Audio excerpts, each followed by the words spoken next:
on It's Supernatural. Aliens, UFOs, are they real? A former branch chief of the Department of Guided Missiles says yes. Discover the shocking truth behind UFOs, where they come from, and what their end-time plan is. Can ancient secrets of the supernatural be rediscovered? Do angels exist? Is there life after death? Are healing miracles real? Can you get supernatural help from another dimension? Has the future been written in advance? Sid Roth has spent 30 years researching the strange world of the supernatural. Join Sid on this edition of It's Supernatural. Hello, Sid Roth here. Welcome to my world where it's naturally supernatural. Are UFOs real? I mean, for sure. Does the Bible talk about them?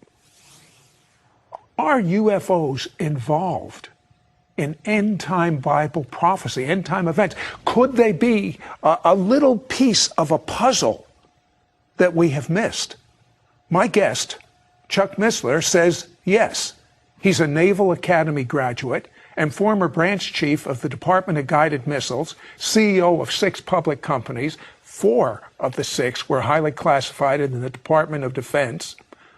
Chuck Missler, you are such, in my opinion, and I'm entitled to say this, you are such a renowned, wonderful Bible teacher. Are you a little Miss Sugar? What are you talking about? UFOs, flying saucers? I mean, I don't get it. Well, first of all, I appreciate the intended encouragement, but I really came at this whole subject because of my love for the Bible. It happens that I come out of an information science background. My whole career, 30 years in the strategic community, gives me perhaps a little different perspective than most people would have going at this topic. But I want to right up front indicate it was my biblical interest that brought me into this rather than my high-tech background, although that's proven to be, that and my Department of Defense connections have been very valuable to me. So that's one of the reasons I find myself in this peculiar posture. But it's not, in other words, he has a lot of experience, a lot of knowledge from the intelligence community, which helps him put a lot together of what we'll be talking about. But he's saying it's his love for the Bible that is really motivating him right now. So you found a controversial verse in Genesis 6, which has to do with a prophecy that Jesus said. I start with Jesus, and in Matthew 24, he gives 4 disciples an inside briefing on a second coming.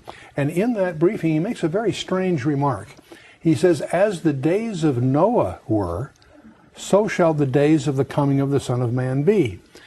Now, many people presume he just meant that it was because of the business of usual. So anyway, the point is, we need to understand what the days of Noah were like in order to understand what he was saying. So that takes us to Genesis 6, and when you jump into Genesis 6, you quickly discover that very few seminaries teach what that passage really says. And so as you get into that Genesis 6, you have to understand the first 2 verses are 1 sentence, and it deals with this strange goings-on between the fallen angels producing hybrids with humans. And that was so uncomfortable in the early years of the church that it was the understanding of the early rabbis. It was also the understanding of the early church that what it was dealing with was fallen angels cohabiting with human women, producing a strange hybrid offspring. But when you get to about the 5th century, that was a very uncomfortable posture. So they cooked up this, what they call the lines of Seth argument, and that's what's taught in most seminaries. One of the things I discover is that many people who are seminary products of most seminaries haven't been taught that there are different perspectives of Genesis 6, and it's the literal, careful study version of Genesis 6 that starts to raise the fog on this whole issue. Now tell me about the word Nephilim. What does that mean? In the Hebrew, it comes from the verb nephal. It means the fallen ones, and that's the term used. Don't confuse that with the fallen angels. The fallen angels, according to Genesis 6, cohabited with human women to produce a hybrid offspring that are called in the Hebrew the Nephilim. In the Septuagint version of the Old Testament, the translation of the Old Testament into Greek, they use the word gigantes, which is transliterated giants, right. And they did happen to be giants, but that's not what the word means. The word actually means, in the Greek, the earthborn. And so, from the Greek point of view, they're earthborn. From the Hebrew point of view, they're the fallen ones. But either way, they're pointing to a hybrid, and it apparently was part of Satan's plan to contaminate the Messianic line. But so the purpose of the flood was to get rid of these. Exactly. People. That's that's exactly the point. You study verse 9 of Genesis 6. It speaks of Noah that his genealogy was untainted, unblemished. And apparently it was a distinctive in that sense. He may not have been the only one unblemished, but the fact that he was unblemished qualified him for what God was going to do, among other things. But the point is, the whole issue that God chose to do was to save 8 people in the ark and erase the blackboard, so to speak. Okay, but if the blackboard was erased, then we don't have to fool with them today, if they were all destroyed. Except Genesis 6 verse 4 says there were Nephilim in the land in those days, comma, and also after that. And we discover, many good Bible scholars miss this, that you really won't understand subsequent events in the Old Testament by not realizing it happened again.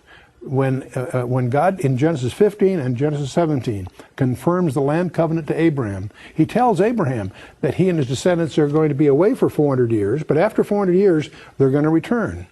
That gave Satan, who's obviously listening, the realization that he had 4 centuries to lay down a minefield. And that's why when Moses enters the land and he sends his at Kadesh Barnea, he sends in the 12 reconnoiters, if I can call them that. They come back and say, and Numbers 13, verse 33 says they were Nephilim in the land. So it happened again. I'll tell you what, hold that thought. Did you know that 12 astronauts have reported UFOs? Don't go away, we'll be right back.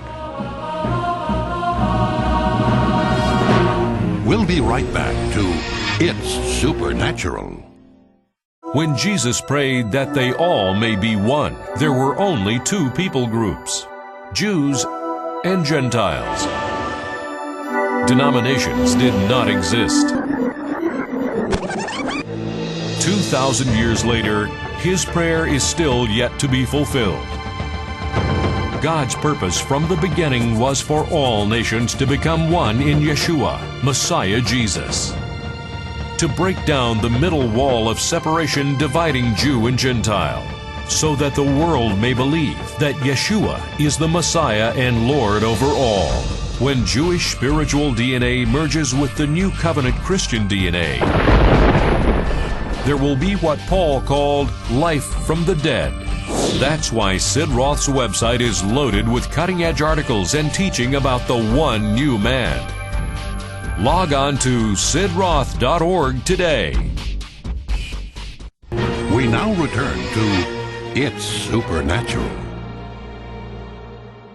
Hello, Sid Roth here with Chuck Missler. And Chuck, so many astronauts are reporting UFOs, but one was amazing. This one astronaut, John Blaha, a ham radio operator, actually picked up what he was saying. As a matter of fact, a picture's worth 1,000 words. Let's take a look at that now. The wording is as follows. Houston, this is Discovery. We still have the alien spacecraft under observance.